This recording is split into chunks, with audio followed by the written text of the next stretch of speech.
পাখার উপর উঠে বসে রয়েছি। তো তোমরা কেমন আছো সকলে? তো দেখো কিছু বাসনপত্র ছিল, রাতে খাওয়া দাওয়া হয়েছে, তো মা একা একা কাজ করছে, তো ভাবলাম একটু সহযোগিতা করি। তো থালা বাসনগুলো ধুচ্ছি, মা অন্যান্য কাজগুলো করছে। মার শরীর খুব একটা ভালো না, সকালে জলে হাত দিতে নিষেধ আছে, ঠান্ডা শরীর, ঠিক আছে, প্রচণ্ড শরীর খারাপ। তো ওর জন্যে আমি ভাবলাম বাসনগুলো ধুয়ে নিই।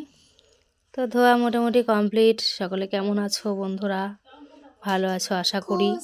আর আজ আমাদের কি জানো তো, ঋতু ষষ্ঠী, তাই আতপ চালের ভাত খেতে হয়। দেখো, আতপ চালের ভাত খেতে খুব একটা ভালো লাগে না, তবুও খেতে হয়, একটুখানি মুখে দিলাম। তো আলু সিদ্ধটা খুব ভালো লাগে আমার, তো বসে বসে আলু সিদ্ধটাই খাচ্ছি। দেখো, তো ঋতু ষষ্ঠী কে কে করো? ঋতু ষষ্ঠী কাদের আছে জানাবে, ঠিক আছে? তো আমাদের আছে। তো দেখো, আজ আবার দিদি চলে আসলো হঠাৎ, আমরা এসছি তো দিদিও আসলো। তো দিদি এখন ডাল ভাঙছে, কলাইয়ের ডাল, ঠিক আছে, কলাইয়ের ডালে বড়ি দেওয়া হবে। মা এগুলো ছোলার শাক বাজছে, তো আমি বসে রয়েছি।